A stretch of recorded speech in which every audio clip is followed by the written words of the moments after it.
भाई वैदिक आपने नाम दे दिया, किस वेद में जिक्र है इसका? वेद के 6 अंग हैं जी। शिक्षा, कल्प, निरुक्त, छंद। इस तरीके से ज्योतिष भी एक अंग है, षड अंग में से एक ज्योतिष अंग है। रील बनाम रियल, क्या सच? तो ये बोले कि ज्योतिष तो है ही नहीं, उसकी एग्जिस्टेंस है ही नहीं, ये तो वही बात हो गई कि प्लूटो मैंने देखा नहीं है तो प्लूटो की एग्जिस्टेंस नहीं है। क्यों विश्वास करना चाहिए? इसलिए विश्वास करना चाहिए क्योंकि ज्योतिष आपके लिए एक रियल लाइफ नेविगेटर है। किन राशियों के लिए भगवान महादेव जो है इस शिवरात्रि में, इस महाशिवरात्रि में कुछ विशेष लेकर आ रहे हैं? अब इसमें एक बहुत बड़ी चीज़ है समझने की कि बहुत लोग ये कंफ्यूज हो जाते हैं कि शिवरात्रि उदया तिथि में मनाए या नहीं। पर्टिकुलर महाशिवरात्रि के मंत्र का जाप करते हैं तो शायद उस मंत्र की ताकत दुगनी हो जाती है, ऐसा कुछ। तो सबसे अच्छा है शिवरात्रि को बैठकर भगवान शिवलिंग, नर्मदेश्वर शिवलिंग स्वयं सिद्ध होता है। तो मैं आज की परिस्थिति को देखते हुए सबको ये निर्देश है, सबको ये एडवाइस देता हूँ कि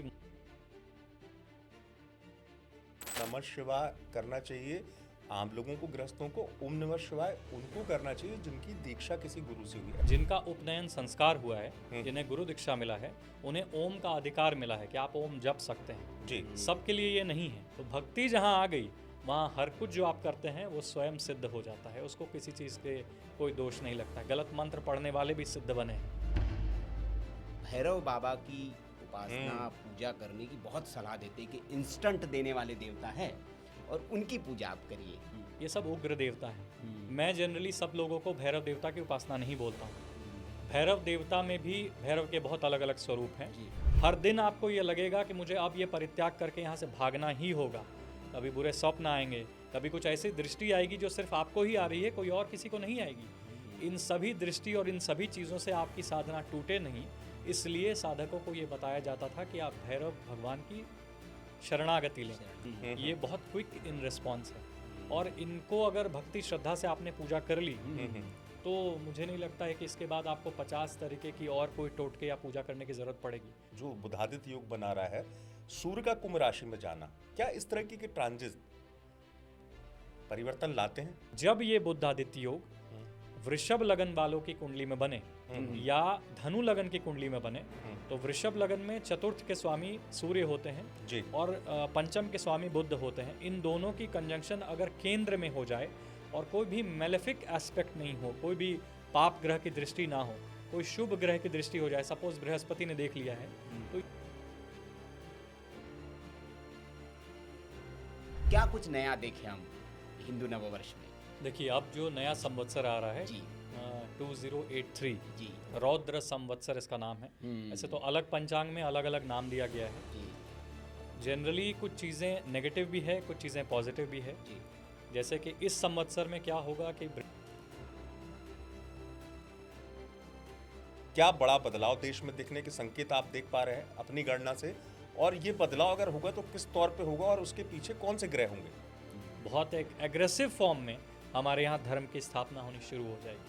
इसमें सबसे बड़ा फैक्टर मार्च ही होंगे और इस एक संवत्सर का प्रभाव कम से कम 2-3 साल रहता है। ऐसा नहीं है कि वो अगले संवत्सर तक में ख़त्म ही हो जाता है। तो पश्चिम बंगाल में आप कह रहे हैं कि अब वापस से ऐसे कुछ संजोग होने जा रहे हैं तो शायद मुझे लगता है मोदी जी जीत भी सकते हैं या ऐसा भी हो सकता है, इसके बहुत पॉसिबिलिटीज़ हैं कि मोदी जी जीत जाएंगे, इसके बहुत पॉसिबिलिटीज़ हैं।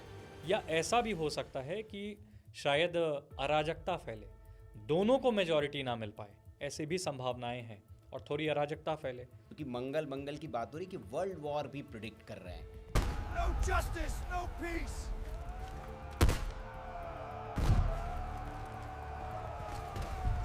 अराजकता बहुत फैलेगी। शुरुआत के जो 6 महीने रहेंगे ये बहुत अराजकता फैलेगी। लोग बहुत ज़्यादा, क्योंकि बृहस्पति इसी बीच में चले जाएंगे मिथुन राशि में, लोग बहुत वोकल होंगे और बहुत एग्रेसिव होंगे गवर्नमेंट की हर एक स्टेप पर, चाहे वो यूजीसी हो, चाहे किसी भी तरीके की नई बिल आएगी, लोग उसका अपोज करेंगे, लोग उसकी निंदा करेंगे। बीजेपी की कुंडली उन्होंने बताया कि अभी ऐसे चल रही है इस दौर में। यूपी क्या है? देखिए 110% योगी आदित्यनाथ जी जीत कर वापस आएंगे as a chief minister in Uttar Pradesh. शुक्र की दशा उनके लिए इतनी लाभकारी है कि मुझे ऐसा लगता है कि 2027 में शायद उनको सेंट्रल गवर्नमेंट में भी कोई अच्छी पोस्ट मिले। मतलब सितारे बुलंदी पे हैं योगी जी के आने वाले समय में। अक्टूबर के बाद हमें दिखना शुरू होगा। नेक्स्ट ईयर इलेक्शन में योगी जी 100% जीतने ही वाले हैं। अमेरिका और चाइना का इकोनॉमिक स्लो डाउन होना और उनका पतन होना, पतन का मतलब विनाश नहीं है, पतन का मतलब स्लो डाउन होना, वहाँ से गारंटीड है। और भारत फिर और उठेगा क्योंकि राहु की महादशा भारत की शुरू होगी। इन दिनों एक बड़ी समस्या है जॉब में अस्थिरता, अपने कार्य क्षेत्र में असफलता। हास्यप्रद बात है, जो बहुत सक्सेसफुल बन जाते हैं लाइफ में, जिनका काम बन जाता है, वो अक्सर ये बात बोलेंगे कि किस्मत कुछ नहीं होता है, हमने मेहनत से पाया है। जो कुछ नहीं कर पाते हैं, जो फेल हो जाते हैं, वो बोलते हैं कर्म तो हमने बहुत किया था, किस्मत ने साथ ठीक नहीं नहीं दी। दी। तो हनुमान जी की कृपा बहुत कलयुग में काम आ जाती है लोगों को। संकट मोचन उनका नाम ही है। कर्म ही भाग्य बनाता है। कर्मों से हम अपने भाग्य की रचना कर देते हैं। आज के कर्म कल के भाग्य को नहीं बनाएगी। जो आपने इस जिंदगी में किया है वही अगले जन्म में आपका प्रारब्ध होगा और आपकी भाग्य की रचना होगी।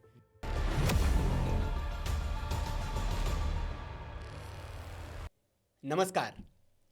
आज के दौर में इंसान जब सब कुछ पाकर भी अपने जीवन की दिशा को लेकर भटका हुआ महसूस करता है, जब सफलताओं के बावजूद मन में खालीपन सा रहता है, तब सवाल उठता है, क्या सच में कोई ऐसा रास्ता है जो हमारे कर्म से भाग्य को जोड़ सकता है?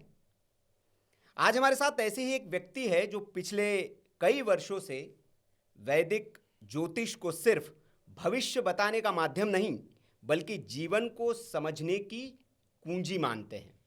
मिस्टर पंकज कश्यप जी, नमस्ते, thank you. ICAS new Delhi से वो ज्योतिष के एक समर्पित विद्यार्थी है और वर्ष 2016 से वो वैदिक ज्योतिष का गहन अध्ययन और अभ्यास कर रहे हैं। उनका मानना है कि ज्योतिष सिर्फ ग्रहों की चाल नहीं बताता, बल्कि कर्म, चेतना और जीवन के उद्देश्य को समझाने का एक विज्ञान है। आज के इस विशेष एपिसोड में हम बात करेंगे कुंडली, कर्म और जीवन की उलझनों के बारे में और जानेंगे कि ज्योतिष कैसे अंधेरे में भटक रहे इंसान को स्पष्टता, उद्देश्य और दिशा दे सकता है। साथ ही साथ तिवारी जी, चूंकि महाशिवरात्रि है तो महाशिवरात्रि पर कुछ संयोग भी बन रहे होंगे, योग भी बन रहे होंगे। इस महाशिवरात्रि किन राशियों की बल्ले बल्ले होने जा रही है, उस पर भी चर्चा करेंगे। बिल्कुल करना चाहिए, क्योंकि कहते हैं कि ज्योतिष में जितना मैं समझता हूँ कि विशिष्ट योग होते हैं और संयोग देखिए कैसे जुड़ रहा है कि महाशिवरात्रि के साथ ये योग अगर संयोग में परिणित हो जाएंगे तो अपने आप ही हमारे दर्शकों को लाभ होगा। जी, तो बहुत बहुत स्वागत आपका। स्वागत है Pankaj ji. Thank you for Mumbai से आप आए और तुरंत आकर हमारे सामने विराजित है और हमारे कई प्रश्न हैं, उन प्रश्नों के आप उत्तर देंगे। पहला प्रश्न मेरा आपसे सीधा सपाट ये है पंकज जी, बड़ा कंफ्यूजन है एस्ट्रोलॉजी को लेकर। तो ये बताए कि एस्ट्रोलॉजर्स पे आप लोगों पे बहुत जमात आई हुई है, मतलब कुकुर मुत्ते की तरह, एक शब्द मैं इस्तेमाल कर रहा हूँ। हर सोशल मीडिया पर हम देखें तो हर तीसरा बंदा जो है वो लोगों को ज्योतिष बता रहा है। क्यों हम भरोसा करना चाहिए? और जैसे कि आपने बताया कि वैदिक एस्ट्रोलॉजी पर आप काम करते हैं, तो ये क्या है ज़रा थोड़ा दर्शकों को। और कुछ लोग तो ये भी कहते हैं कि भाई वैदिक आपने नाम दे दिया, किस वेद में जिक्र है इसका?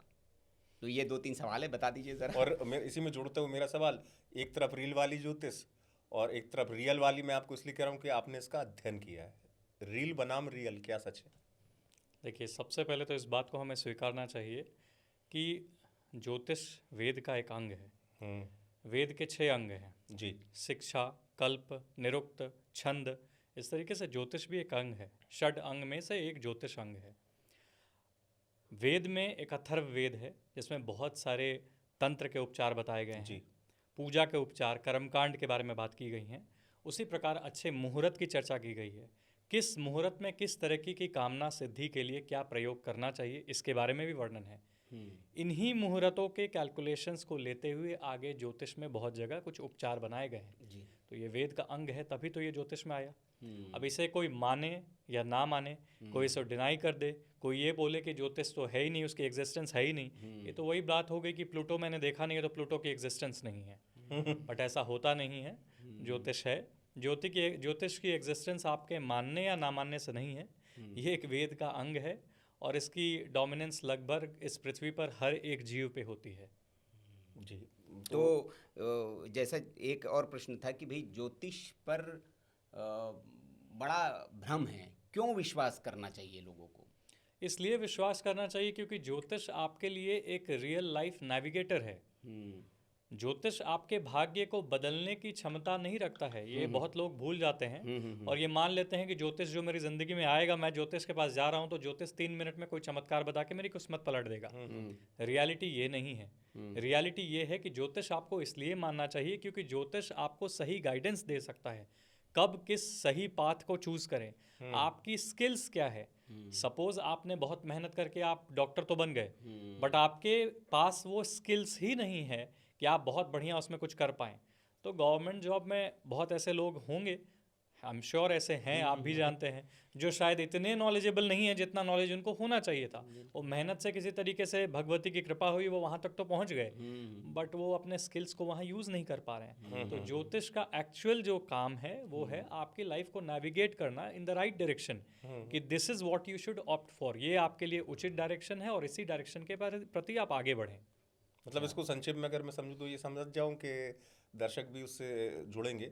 एक्सरे एक तरीके से कि जैसे हमको पता चल जाता है कि मतलब एक रियल लाइफ जीपीएस है कि आपको जाना कहाँ है, जैसे आपको भोपाल जाना है। नहीं सुनिए, लेकिन दिक्कत है ना, आजकल जीपीएस भी कहीं पहुंचा देता है, वो बाईपास से निकल के कहाँ पहुंचा दे, है ना। तो वो भी एक अपने आप में चीज़ हो जाती है कि आपने खबरें भी देखते हैं कि गड्ढे में चली गई कार, है ना। तो वो आपका जीपीएस भी अच्छा होना चाहिए। रील वाले जीपीएस अगर फॉलो कीजिएगा तो गड्ढे में ही जाना, गड्ढे में ही गिरेंगे। तो चलिए हम आगे बढ़े, उससे पहले जो बड़ा एक पर्व आने वाला है हमारा, महाशिवरात्रि, और इस बार की महाशिवरात्रि से इसलिए विशेष बताई जा रही है क्योंकि वो श्रवण नक्षत्र में आ रही है और शिव जी का बड़ा प्रिय नक्षत्र ये बताया जाता है, तो बड़ी विशेष इस बार की महाशिवरात्रि बताई जा रही है।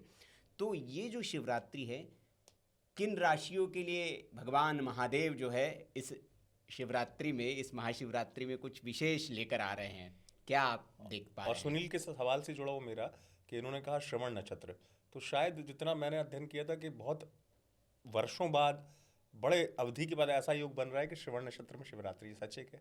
मैं इसके बारे में बताता हूँ। देखिए, सबसे पहले तो ये जानना ज़रूरी है शिवरात्रि है क्या। हर साल 4 महारात्रियाँ होती हैं और 4 नवरात्र होती हैं। वो चारों नवरात्र में 2 गुप्त नवरात्र होते हैं, एक चैत्र और एक शारदीय नवरात्र होती है। उसी प्रकार से 4 महारात्रियाँ होती हैं जी। रात्रि का अर्थ ही है सूर्यास्त होने के बाद आप अपनी उपासना का प्रारंभ करें।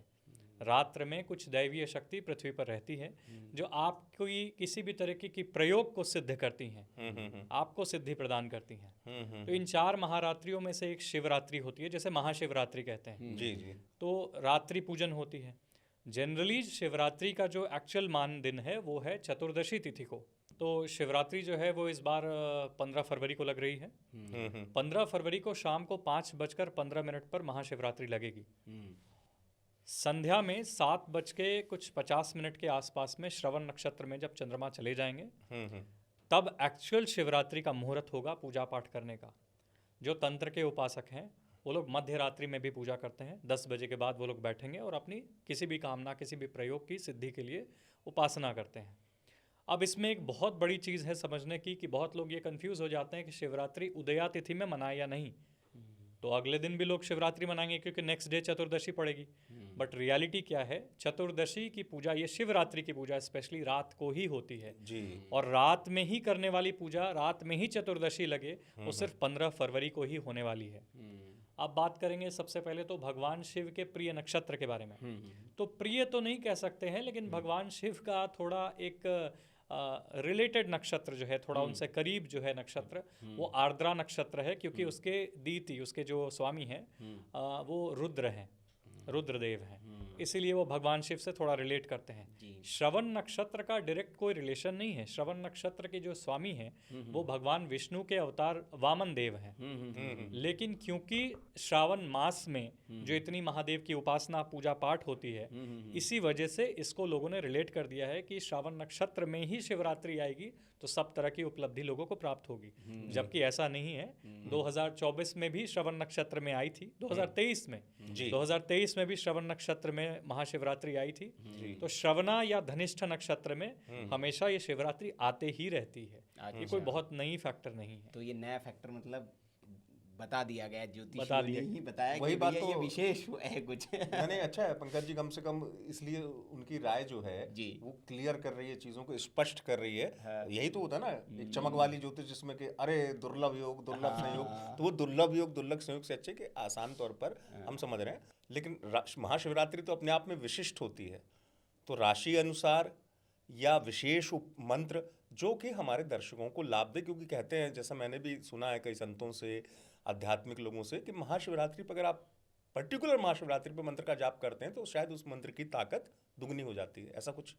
देखिए, राशि या नक्षत्र के आधार पे किसी भी तरीके की मंत्र या उपासना का विभाजन नहीं है जी। अनलेस आप किसी काम में प्रयोग किसी कामना के लिए ही कोई साधना करने जा रहे हैं, तो ये इंडिविजुअल के लिए चीज़ें अलग हो जाएगी। बट वैसे अगर साधारण साधना की बात करूं तो सबसे अच्छा है शिवरात्रि को बैठकर भगवान शिवलिंग, नर्मदेश्वर शिवलिंग स्वयं सिद्ध होता है।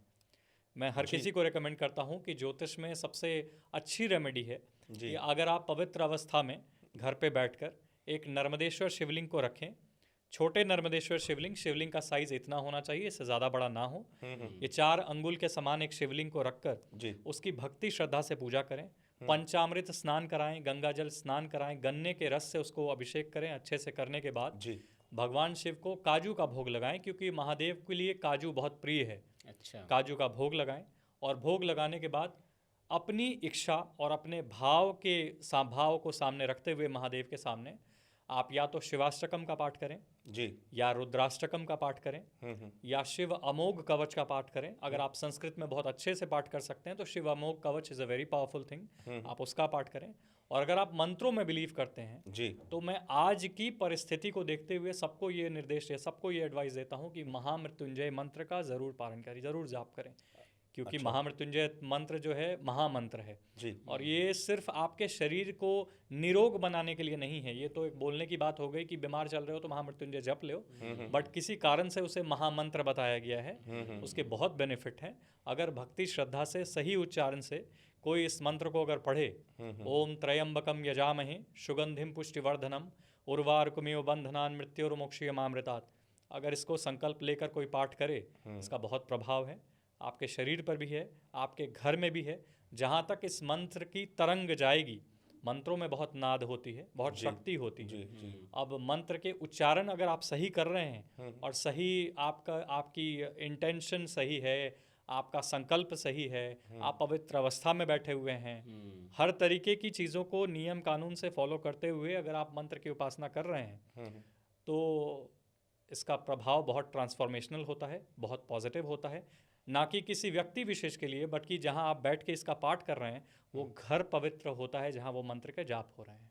नहीं, बिल्कुल सही कहा। एक सवाल मैं कर लूँ अगले सवाल से पहले आपके, कि जैसे इन्होंने बहुत अच्छी बात की पंकज जी ने, मैं भी उस बात का पक्षधर सुनी कि अगर आपको उच्चारण अच्छा नहीं है, और मैं उसको गलत नहीं मानता हूँ, भाई हर किसी की संस्कृत अच्छी नहीं होती है, जो पारंगत नहीं होगा, तो जो सामान्य लोग हैं तो क्या हिंदी में, जैसे कई जो आध्यात्मिक लोग हैं वो कहते हैं नमः शिवाय करना चाहिए आम लोगों को, गृहस्थों को ओम नमः शिवाय उनको करना चाहिए जिनकी दीक्षा किसी गुरु से हुई, ऐसा कुछ होता है क्या? ऐसा होता है, जिनका उपनयन संस्कार हुआ है, जिन्हें गुरु दीक्षा मिला है, उन्हें ओम का अधिकार मिला है कि आप ओम जप सकते हैं जी। सबके लिए ये नहीं है, बट वास्तविकता क्या है कलयुग में, अगर आप देखें कितने गुरुकुल सही बचे हैं, जितने लोग हैं, जितने भगवान के भक्त हैं, जितने लोग आस्था रखते हैं, कितने सही गुरुकुल हैं जहां वो जाकर उपनयन संस्कार कर पाएंगे और मंत्र की दीक्षा ले पाएंगे? ये तो संभव नहीं है। कलयुग में धीरे धीरे भ्रांतियां फैल रही हैं। आप पूजा पाठ की बात करें, स्पिरिचुअलिटी की बात करें, ज्योतिष की बात करें, शायद मुझे लगता है भारत में 10 ही कोई गिन के अच्छे संत बचे होंगे, नहीं तो बाकी जो कर रहे हैं इंस्टा और सोशल मीडिया पर, वो तो सब जानते हैं, आप लोग भली भांति वाकिफ़ है इस बात से। तो मेरा ये सुझाव सबको रहता है कि आप ओम मंत्र भी जाप करें, पवित्र अवस्था में करें, सौम्य देवता की पूजा करें, ना कि उग्र देवता की पूजा करें। जब आप सौम्य देवता की पूजा करते हैं तो उसका कोई ऐसे दुष्प्रभाव ना होता है। हाँ, बशर्त ये ज़रूर है कि आपकी मनोकामना हमेशा पवित्र होनी चाहिए। किसी का बुरा सोचते हुए, कुछ गलत कर्म करते हुए, अपवित्रता से आप मंत्र जप रहे हैं तो उसका दुष्प्रभाव ज़रूर होगा। सात्विक अवस्था में किसी सौम्य देवता की पूजा, उपासना और इन सब में सबसे बड़ी चीज़ होती है भक्ति। भक्ति एक ऐसी चीज़ है जो भगवान देते हैं आपको। भक्ति बनावटी चीज़ नहीं है। यह गुण साधन ते नहीं होए, तुम्हारी कृपा पाए कोई कोई। तो भगवान की जब कृपा होती है ना, तो आपके जीवन में भक्ति आती है। आप खुद से भक्ति नहीं ला सकते हैं। बिल्कुल सही कहा आपने, भक्ति बस- भाग्य का नहीं सौभाग्य का विषय है। बस वही चीज़ है। तो भक्ति जहाँ आ गई, वहाँ हर कुछ जो आप करते हैं वो स्वयं सिद्ध हो जाता है। उसको किसी चीज़ के कोई दोष नहीं लगता। गलत मंत्र पढ़ने वाले भी सिद्ध बने हैं। ऐसे हजारों ऋषि मुनि यहाँ धरती पे आए हैं जिन्होंने गलत मंत्र का उच्चारण किया है, बट भाव भक्ति इतनी थी कि भगवान ने बाकी ऋषियों को छोड़कर पहले उसको वरदान दिया जो गलत पढ़ रहा है, मगर उसके हृदय में जिनके कपट दम्ब नहीं माया तिनके हृदय बसै रघुराया। क्या बात तो भगवान ने उसको उस प्रकार वरदान दिया है। बिल्कुल सही कहा आपने कि मरा मरा जपने वाले भी हाँ, मैं भी यही कहने वाला था। वाल्मीकि जी, हाँ, और वो महाकवि वो राम के तौर पर स्वीकार हुआ, उनका उच्चारण गलत था लेकिन भाव प्रबल थे। बिल्कुल हाँ, प्रबल बिल्कुल। थे। भक्ति और सबसे बड़ी चीज़ है। जो आपने बात की उससे मेरे दो प्रश्न मेरे मन में आए पंकज जी। कि पहला तो आपने कहा कि नर्मदेश्वर शिवलिंग की आप पूजा करें, तो वो तो ही माँ नर्मदा का कंकर कंकर शंकर होता है। ये हमने सुना है, और वहाँ का तो कंकर भी उठा के ले हम आएंगे तो तो उन्हीं की साक्षात, माटी के सपूत हैं। हाँ, वो साक्षात शंकर होता है। आपने कहा कि उग्र देव की पूजा नहीं करनी चाहिए, सौम्य देवता की पूजा करनी चाहिए। लेकिन आजकल हमने बहुत लोगों को ये सुना है कि वो भैरव बाबा की उपासना पूजा करने की बहुत सलाह देते हैं कि इंस्टेंट देने वाले देवता है और उनकी पूजा आप करिए। क्या आप इस पर टेक है आपका? ये अभी थोड़ा ट्रेंडिंग इसलिए हो गया है जी क्योंकि बहुत लोग इस ये विद्या जो है, जी ये तंत्र की जो विद्या है, चाहे वो भैरव बाबा की हो, चाहे माता बगलामुखी की हो, माता छिन्नमस्तिका की हो, चाहे आप माँ त्रिपुर सुंदरी की हो, आप ये जितनी भी विद्याएं हैं ये गुप्त थी। जी जब सोशल मीडिया आया जी तो एक किसी इंसान ने किताबी भाषा को पढ़ ली, उसको प्रमोट करना शुरू कर दिया, प्रमोशन शुरू हुआ, एक को देख के 100 लोग जपना शुरू कर दिए। बट रियलिटी क्या है? ये सब उग्र देवता हैं। मैं जनरली सब लोगों को भैरव देवता की उपासना नहीं बोलता हूँ। भैरव देवता में भी भैरव के बहुत अलग अलग स्वरूप हैं। जी जब सबसे सात्विक भी है और शक्तिशाली स्वरूप जो है, जो हर मानव कर सकता है, वो है बटुक भैरव का स्वरूप। बटुक भैरव एक बाल स्वरूप है। उनकी जो शक्ति है वो तो खैर तंत्र में वो आपके लिए एक तरीके ही इज द प्रोटेक्टर। अगर आप तंत्र साधना में प्रवेश कर रहे हैं, जिस शक्ति को आप साधना चाहते हैं वो कोई साधारण शक्ति नहीं है। तो भिन्न भिन्न प्रकार की माया आपके सामने आएगी। हर दिन आपको ये लगेगा कि मुझे अब ये परित्याग करके यहाँ से भागना ही होगा। कभी बुरे स्वप्न आएंगे, कभी कुछ ऐसी दृष्टि आएगी जो सिर्फ आपको ही आ रही है, कोई और किसी को नहीं आएगी। इन सभी दृष्टि और इन सभी चीज़ों से आपकी साधना टूटे नहीं, इसलिए साधकों को ये बताया जाता था कि आप भैरव भगवान की शरणागति लें, ताकि he is the protector, he will save you from what is coming towards you. आपको वो सुरक्षा रखेंगे, आपको वो सुरक्षित रखेंगे, हर तरह की माया से दूर रखेंगे, और भगवती या शक्ति की आराधना में आपको विजय की प्राप्ति कराएंगे। लेकिन अब जब सोशल मीडिया आ गया तो सभी एक दूसरे को बताना शुरू कर दिए कि भाई आप भैरव मंत्र जपिए। बड़े बड़े पॉडकास्ट में लोग जा जाके पैसे दे देकर ये सब चीज़ें कर रहे हैं। बट रियलिटी है कि इसका दुष्प्रभाव भी होता है, क्योंकि लोग नहीं जानते हैं कि भैरव देवता कोई सौम्य देवता नहीं है। तो आपकी कोई आपने ब्रह्मचर्य का पालन नहीं किया है, आपने कुछ गलत खा लिया है, आपने तामसिक भोजन कर लिया है, तो आप में वो क्षमता ही नहीं है कि आप 50 किलो का डंबल उठाएं। आप 30 किलो का होके आप 50 किलो का डंबल उठा रहे हैं, तो कहीं ना कहीं उसका दुष्प्रभाव आपको या आपके परिवार में किसी ना किसी को भोगना ही पड़ेगा। अब इसमें भी बहुत लोग तर्क देंगे आपको कि हम तो भक्ति से कर रहे हैं, भगवान क्यों ऐसा दंड देंगे। तो भक्ति से सौम्य देवता भी तो पूजे जा सकते हैं, उग्र देवता ही क्यों पूजना है? और अगर उग्र देवता को पूजने की इतनी भक्ति आप में जागी है, तो सही दीक्षा लीजिए, सही ज्ञान अर्जित कीजिए। किताब और रील और यूट्यूब से तो आपको कभी ये ज्ञान मिलेगा नहीं तंत्र का। तंत्र is not something which can be gained. तंत्र की किसी भी चीज़ को ना आप किताब से नहीं सीख सकते हैं। ये गुरु विद्या, ये गुरु से ही सीखने वाली विद्या है। एक अधिकार, एक शब्द है तंत्र में ना, अधिकार होता है। गुरु आपको वो अधिकार देते हैं, गुरु आपको वो बीज देते हैं, चाहे आपको माया बीज दे दिया या आपको विद्या के लिए कोई बीज दे दिया, बट ये गुरु ही कुछ करते हैं। गुरु में वो क्षमता है कि आपको शक्तिपात करके उस लेवल पे ले आए कि अब आप उस तंत्र की जो आराधना कर रहे हैं या साधना कर रहे हैं, माँ प्रत्यंगिरा देवी की कुछ पूजा कर रहे हैं, उसमें आपको किसी उपलब्धि की प्राप्ति हो, आपको आत्मज्ञान का प्रकाश मिले, ये करने के लिए गुरु ज़रूरी है। किताब देखकर कोई विद्वान कभी तंत्र में बन ही नहीं सकता है, सिर्फ ठग बन सकता है। क्या बात है। बड़ी अच्छी बात, क्योंकि आजकल हो रहा है सुनील। हाँ, मैं इस बात और को वो मतलब इंस्टेंट वाला वो अब भगवान कैसे इंस्टेंट हो सकते, मैं तो मतलब अपनी जितनी भी समझ भगवान कैसे, ऐसे तो हमने सुना है कि भाई जिन महादेव की हम बात कर रहे हैं उनके लिए कहा जाता है कि आशुतोष तुम औदड़ दानी आरत हरो दीन जन जानी। भगवान आशुतोष का अर्थ ही है कि वो शीघ्र प्रसन्न हो जाते हैं। अब इंस्टेंट भोले भी है, भोले भी सबके हैं। इंस्टेंट में कैसे डिफाइन, मेरी समझ में तो नहीं आती कि इंस्टेंट क्या होता है। कृपा तो कृपा ही होती है, वो आप सेकंडों में नहीं मान सकते, वो तो किसी भी सूक्ष्म कण में भी होती है। एक क्षण में भी कृपा दिख जाती है कि भगवान ने कृपा कर दी है, भगवान थैंक गॉड, है ना, होता है हमारे साथ। ये सब भक्ति की चीज़ है। भक्ति है तो आप किसी भी फॉर्म में किसी भी देवता की आराधना करते हैं, सौम्य देवता खासकर, चाहे वो महादेव हों, चाहे वो गणपति देवता हों, राधा रानी हो, बिल्कुल वो आपको ज़रूर कृपा करेंगी। वैसे ये माना गया है कि कलयुग में कुछ देवता जो है थोड़ा क्विकली इन रिस्पॉन्स है। जैसे कालो चंडी विनायको, जैसे चंडी दुर्गा देवी हैं कलयुग में, चंडी या फिर गणपति देवता हैं, हनुमान जी हैं, ये बहुत क्विक इन रिस्पॉन्स है। और इनको अगर भक्ति श्रद्धा से आपने पूजा कर ली तो मुझे नहीं लगता है कि इसके बाद आपको 50 तरीके की और कोई टोटके या पूजा करने की ज़रूरत पड़ेगी। भक्ति इज़ अबव एवरीथिंग। आपने इनकी पूजा की है, हर तरीके से वो आपको प्रोटेक्टेड रखेंगे। और सबसे बड़ा मिसकंसेप्शन ये भी है, अगर आप किसी को बताइए कि गणपति देवता की पूजा करनी है तो उनको लगता है गणपति देवता तो विघ्न हरेंगे या फिर वास्तु का दोष दूर करेंगे, बट ये रियलिटी है नहीं। जितनी प्रचुर मात्रा में गणपति देवता आपको बुद्धि, विद्या, इंटेलेक्चुअल आइडियोलॉजी आपको दे सकते हैं, शायद हर साधना या हर देवता, वैसे तो हर देवता की कृपा हो तो कुछ भी हो सकती है, बट जो प्राइम जो ऑरा होता है, जो फर्स्ट एक रिस्पॉन्स होता है किसी देवती का, किसी देवता का, जो गणपति देवता दे देंगे वो सारे लोग नहीं देंगे। जो हनुमान जी आपको दे देंगे वो सब लोग नहीं देंगे इमीडिएटली। वही चीज़ है। नहीं आपने, बुद्धि देहु मोहि हरहु कलेश। अब वो तो कलयुग में शाश्वत हैं, अभी तक हैं, इसलिए उन्होंने शायद कहे पंकज जी ने। पंकज जी मेरा एक सवाल था, क्योंकि ज्योतिष पर आपने बड़ी अच्छी बात शुरुआत में की कि ज्योतिष का अस्तित्व है, और मेरा मानना भी है, आप भी शायद इस बात से, मैं हमेशा सुनील से भी कहता हूँ और दर्शकों से भी कहता हूँ, मेरे लिहाज से ज्योतिष जो है वो आपको दशा बताता है और वो दशा आपके जीवन में उत्कृष्ट दिशा दे देती है। दशा और दशा दिखाती है दिशा, है ना, बिल्कुल सच बात है। तो अभी चूंकि आप अगर इस बात को मानते होंगे कि महाशिवरात्रि के पास संयोग कहें या इसे ऐसा कहें कि इसी महीने से होना था, एक राशि परिवर्तन हुआ है बड़ा, जो बुधादित्य योग बना रहा है, सूर्य का कुंभ राशि में जाना। क्या इस तरह की ट्रांजिट परिवर्तन लाते हैं? ऐसा कुछ योग देख रहे हैं आप फरवरी महीने से, कुछ परिवर्तन सा? हाँ, थोड़ा सा ये योग होता क्या है, ये थोड़ा सा जो नए दर्शक अगर वो समझना चाहे, बुधादित्य राजयोग जिसको कहा जाता है, ये होता क्या है और इसके क्या प्रभाव हो सकते हैं? देखिए ये होता क्या है, प्रभाव क्या है, इससे बढ़िया मैं आपको सबसे टेक्निकल भाषा समझाऊं जी।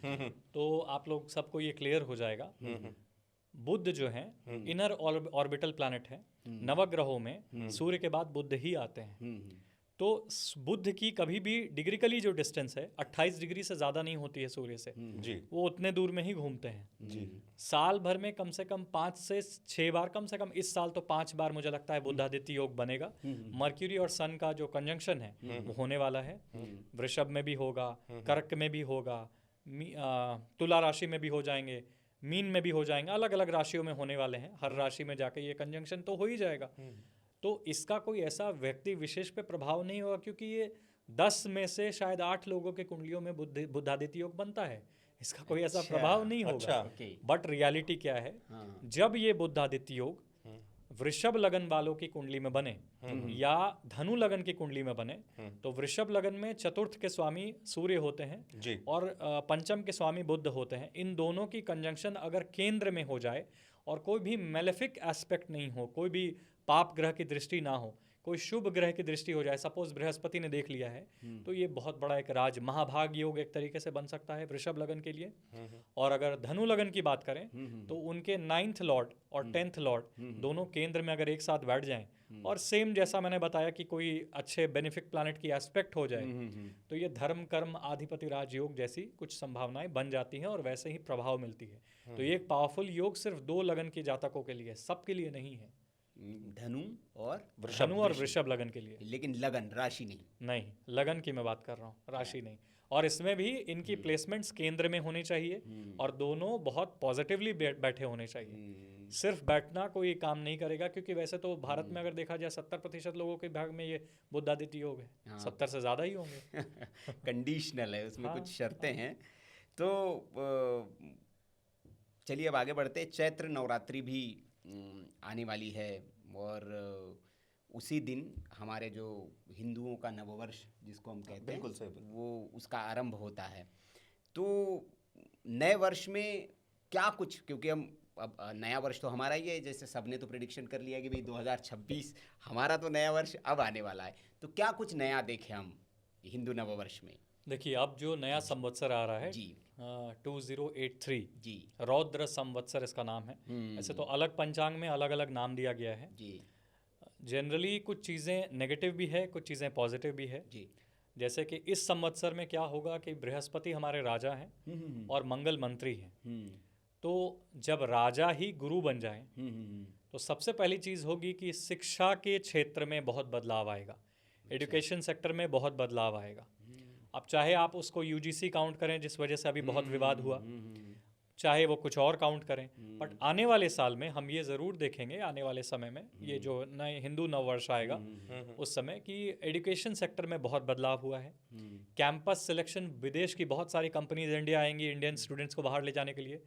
इंडिया के लोग बाहर जा के कुछ अच्छी अच्छी जॉब करेंगे, कुछ अच्छे पोजीशन पे पहुंचेंगे। तो ये सब चीज़ें बहुत बढ़िया से खिलेंगी, जिसमें मुझे लगता है सबसे ज़्यादा जो बेस्ट इस साल होगा वो शिक्षा के क्षेत्र में कुछ परिवर्तन आएगा और अच्छे परिवर्तन आएंगे। सेकेंडली, हम ऐसे भी मान सकते हैं कि बहुत सारे मिशनरीज या आप कन्वर्जन के जो अलग अलग आज के टाइम में जो चीज़ें चली हुई हैं धर्म परिवर्तन कराने के लिए, इस पर गवर्नमेंट कुछ स्ट्रिक्ट कुछ कानून लाने वाली है बहुत जल्दी और इसको कंट्रोल करेगी। क्योंकि धर्मपरायण जब राजा हो तो वो आप बहुत अनुशासन से चीज़ों को चलाएगा और धर्म के प्रति ही चलाएगा। इसलिए इसमें बहुत बदलाव आएगी, बहुत चेंजेस आएंगे। जुडिशियल रिफॉर्म्स भी हम थोड़े एक्सपेक्ट कर सकते हैं कि जुडिशरी में बहुत कुछ बदलाव देखने को मिलेगा, जो ऑलरेडी चल ही रहा है।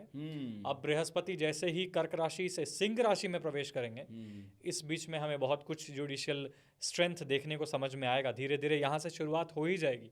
जुपिटर का कन्या राशि में भी जाना, बैक टू बैक हम देखेंगे किस तरीके से धर्मयुक्त राष्ट्र को चलाने की नीति बनती जाएगी।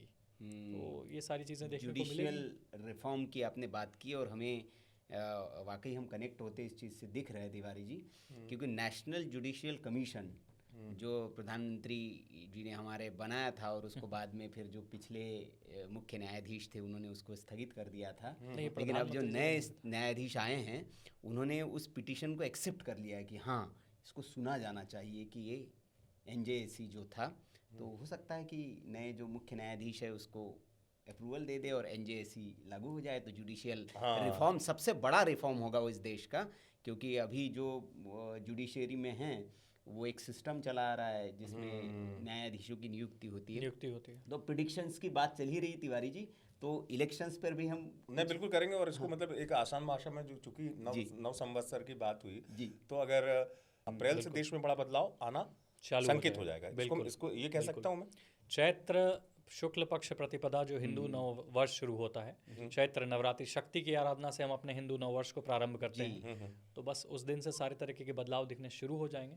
देश में अभी तक प्रेडिक्शन होती रही कि भाई जनवरी के हिसाब से कि 26 कैसा है। चूंकि हम बात कर रहे थे पंकज जी नव संवत्सर की, तो अप्रैल से आपके ज्योतिषीय दृष्टिकोण से मैं समझूं क्या बड़ा बदलाव देश में दिखने के संकेत आप देख पा रहे हैं अपनी गणना से, और ये बदलाव अगर होगा तो किस तौर पे होगा और उसके पीछे कौन से ग्रह होंगे? इसमें सबसे बड़े बदलाव लाने वाले बृहस्पति देवता और मंगल देवता होंगे। बृहस्पति देवता का सबसे बड़ा योगदान है, जैसे मैंने पहले बताया कि जुडिशियल रिफॉर्म्स एक्सपेक्ट कर सकते हैं धीरे धीरे, एजुकेशन सेक्टर में बहुत बदलाव होगी। मंगल देवता बहुत सख्त कानून लाके, बहुत सख्त एडमिनिस्ट्रेशन लाके चीज़ों को बदलेंगे। बहुत एक एग्रेसिव फॉर्म में हमारे यहाँ धर्म की स्थापना होनी शुरू हो जाएगी। इसमें सबसे बड़ा फैक्टर मार्स ही होंगे और इस एक संवत्सर का प्रभाव कम से कम 2-3 साल रहता है। ऐसा नहीं है कि वो अगले संवत्सर तक में खत्म ही हो जाता है। अच्छा, उसका प्रभाव रहता है। Depending on other celestial movements इसका प्रभाव जरूर रहता है कहीं ना कहीं। आम लोगों के लिए तो राहत है ना, जैसे क्योंकि इसमें आपने मंगल का जिक्र किया सुनील, तो मेरा एक सवाल और था बिल्कुल। कि मंगल कई बार मंगल का जो दंगल करवा देता है। दंगल भी होता है, पराक्रम भी कहते हैं, मंगल का संबंध सेना से होता है, युद्ध से भी होता है, पराक्रम से। तो देश में चूंकि अभी यूजीसी की चर्चा भी इन्होंने की, देश में किसी बड़े आंदोलन की आहट देख रहे हैं कि आप इस नव संवत्सर की शुरुआत से? और इसी में उसी से मंगल से ही जुड़ा हुआ प्रश्न मेरा भी है कि बहुत से जो एस्ट्रोलॉजर है, चूंकि मंगल की बात हो रही कि वर्ल्ड वॉर भी प्रिडिक्ट कर रहे हैं, तो आपका इस पर क्या टेक है? पहले तो मैं मंगल की बात अगर बता दूं तो देखिए, मंगल की महादशा ही चल रही है भारत की कुंडली में। ये दशा ही ऐसी है, Mars is a Roman God of war. ये दशा ही ऐसी है जहां लैंड का एक्सपेंशन होगा, जहां वॉर हो सकता है, जहां हम लोग बहुत स्ट्रिक्ट एडमिनिस्ट्रेटिव चीज़ों को ला सकते हैं अपने धर्म को बढ़ाने के लिए, अपने धर्म को बचाने के लिए। ये सारी जो सिचुएशन है ये मार्स से रिलेटेड है। वृषभ लगन की कुंडली है भारत की। मार्स जो है वो 7th हाउस के लॉर्ड हैं और 12th हाउस के लॉर्ड हैं। तो लॉसेस भी बहुत होने हैं हमें। 12th हाउस के लॉर्ड हमें थोड़े लॉसेस तो देंगे ही, थोड़ा संघर्ष तो कराएंगे ही। अब इस साल की अगर बात करें, सबसे पहले ये साल बहुत अच्छा नहीं है क्योंकि संवत्सर में भी मंगल है जो मंगल मंत्री हैं। ये साल बहुत अच्छा नहीं है। मैंने शुरू में भी एक पोस्ट हमारे मेरे ट्विटर प्रोफाइल पे डाला था कि अराजकता बहुत फैलेगी। शुरुआत के जो 6 महीने रहेंगे ये बहुत अराजकता फैलेगी। लोग बहुत ज़्यादा, क्योंकि बृहस्पति इसी बीच में चले जाएंगे मिथुन राशि में, लोग बहुत वोकल होंगे और बहुत एग्रेसिव होंगे गवर्नमेंट की हर एक स्टेप पर। चाहे वो यूजीसी हो, चाहे किसी भी तरीके की नई बिल आएगी, लोग उसका अपोज करेंगे, लोग उसकी निंदा करेंगे। वो सारी चीज़ें हमें ऑलरेडी देखने की मिल रही है। तो ये 6 महीने जो है गवर्नमेंट के विरोध में बहुत बातें चलेंगी। तो आई थिंक इस साल अगर हमें कुछ एक्सपेक्ट करना चाहिए तो वो अप्रैल से नहीं, अगस्त से करना चाहिए। पहले 6 महीने जब निकल जाएंगे तो शायद मुझे लगता है थोड़ा साल में सुधार आएगा और स्पेशली सेंट्रल गवर्नमेंट के लिए कुछ अच्छे समय वापस आएंगे। वो थोड़ा रिलीफ, वो थोड़ा राहत की सांस ले पाएंगे, उनका विरोधाभास कम होगा। जी हाँ, और आप सही कह रहे हैं कि उसके सिम्टम्स जो है वो अभी से दिखने लगे, चाहे एप्स्टीन फाइल्स हो या फिर जो अभी संसद में हमने देखा नरवणे साहब की किताब हो, तो वो उपद्रव और बवाल जो है वो मिला के मतलब वो गुस्सा बढ़ रहा है। हाँ, एंगर जो है, जो आप कह रहे हैं बढ़ रहा है, प्रोटेस्ट, ये सब चीज़ें बढ़ेंगे। तो इसी से मेरा एक प्रश्न ये निकला, चूंकि एंगर आपने कहा, कुछ राज्यों में चुनाव भी होने वाले, बात चूंकि प्रेडिक्शंस की हो रही है तो हम इसी पर बात कर ले। कुछ राज्यों में चुनाव भी होने वाले, 5 राज्य है मुख्यतः, कुछ दक्षिण के राज्य है और मेन जिस पर सबकी दृष्टि है वो पश्चिम बंगाल है। ममता बनर्जी की क्या भारतीय जनता पार्टी बड़ा जोर वहाँ पर लगा रही है, क्या ममता जी को इस बार हिला पाएंगे? तो जो ग्रह नक्षत्र का जो योग है, आपका जो प्रेडिक्शन है, क्या कहता है भारतीय जनता पार्टी वहाँ? और एक तमिलनाडु, वहाँ पर बड़ी नज़र है क्योंकि वहाँ पर भी कहा जा रहा है कि भारतीय जनता पार्टी चौंका सकती है, वैसे ही जैसे कभी हरियाणा में चौंकाया था, कभी महाराष्ट्र में चौंकाया था और कभी उड़ीसा, असम, इन राज्यों में। तो क्या इन 2 राज्यों पर विशेष और बाकी क्या भारतीय जनता पार्टी कमाल करने जा रही है? और क्या जैसे उपद्रव की बात की तो फिर बंगाल में जब नतीजे पलटेंगे तो फिर उपद्रव हमें देखने को मिलेगा वहाँ? देखिए, इसमें 2-3 बातें मैं बोलना चाहूँगा जी। सबसे पहले तो हमें ये समझना होगा कि बृहस्पति जी लास्ट ईयर और इस साल पुनर्वसु नक्षत्र में बहुत लंबा ओवरस्टे कर गए। पुनर्वसु एक नक्षत्र है जो भगवान राम का नक्षत्र है और पुनर्वसु नक्षत्र में भगवान राम आए, भगवान राम गए लंका में युद्ध करने के लिए। इतनी बड़ी उन्होंने एक सेना तैयार की, एक पुल बनाया, वो ब्रिज बनाकर वहाँ गए और कंप्लीटली रावण के पूरे किंगडम को ध्वस्त कर दिया। तो क्या होता है कि एक लंबी युद्ध शुरू होती है। पुनर्वसु नक्षत्र जब इतने लंबे बृहस्पति रह गए तो एक चीज़ हम लोग बहुत पॉसिबल एक्सपेक्ट कर सकते हैं कि डिफेंस इंजीनियरिंग पे बहुत ज़्यादा काम होगा। डिफेंस के स्टॉक्स कैसे बूस्ट कर रहे हैं, डिफेंस में कितना कुछ काम हो रहा है, डिफेंस इंजीनियरिंग में कितना कुछ काम हो रहा है, ये हम देख ही पा रहे हैं। एक पॉजिटिव चीज़ हम लोग एक्सपेक्ट कर सकते हैं कि हमारी इंडियन मिलिट्री पावर, ये सब चीज़ें बढ़ने वाली है। ये सब चीज़ें बहुत, डिफेंस के स्टॉक भी बूस्ट, ये सब चीज़ें मजबूत होने वाली हैं। इन सब के अलावा एक चीज़ और क्या है कि हम लोग धीरे धीरे हर राज्य में जहाँ जहाँ इलेक्शंस हो रहे हैं वहाँ टफ कंपटीशन देने वाले हैं। कोalition की गवर्नमेंट बनने वाली है मेजॉरिटी ऑफ द स्टेट्स में मुझे लगता है अब आने वाले जो 5 इलेक्शंस होंगे कोalition की गवर्नमेंट होगी, मिलीजुली सरकार होगी भारतीय जनता पार्टी के साथ। रही बात मुझे लगता है वेस्ट बंगाल की, तो थोड़ी उम्मीदें मुझे वहाँ कम ज़रूर लगती हैं, क्योंकि इसके 2 कारण हैं। वहाँ इलेक्शन तब हो रहा है जब भारतीय जनता पार्टी की फाउंडेशन चार्ट जो है उनका कुछ बुरा समय चल रहा है। अच्छा। वहाँ इलेक्शन तब हो रहा है जब शनि गोचर करने वाले हैं मेष राशि में। अच्छा। अब ऐसा देखा गया है शनि जब जब मेष राशि में गोचर किए हैं तब तब इंटायर बंगाल रीजन के लिए बहुत बुरा वक्त आया है। लास्ट टाइम जब ऐसा गोचर हुआ था ईस्ट पाकिस्तान टूटकर बांग्लादेश बना था। अच्छा। तो कितना विनाश हुआ था वहाँ ये सबको पता है। अब वापस से ऐसे कुछ संजोग होने जा रहे हैं, तो शायद मुझे लगता है मोदी जी जीत भी सकते हैं, या ऐसा भी हो सकता है, इसके बहुत पॉसिबिलिटीज़ हैं कि मोदी जी जीत जाएंगे, इसके बहुत पॉसिबिलिटीज़ हैं। या ऐसा भी हो सकता है कि शायद अराजकता फैले, दोनों को मेजॉरिटी ना मिल पाए, ऐसी भी संभावनाएं हैं, और थोड़ी अराजकता फैले। बट जीतने ना जीतने के क्रम में एक बात तो साफ है, आने वाले 3-4 साल 2029 तक वेस्ट बंगाल के लिए बिल्कुल अच्छे नहीं होने वाले हैं। अच्छा, मतलब इन टर्म्स ऑफ वायलेंस। जी, क्राइम, वायलेंस और बहुत अराजकता फैलेगी। ऑलरेडी इतना ज़्यादा जो इन्वेजन हो चुका है हमारे बीच में, एसआईआर को लेकर बड़ा ये सब चीज़ें आसान नहीं है।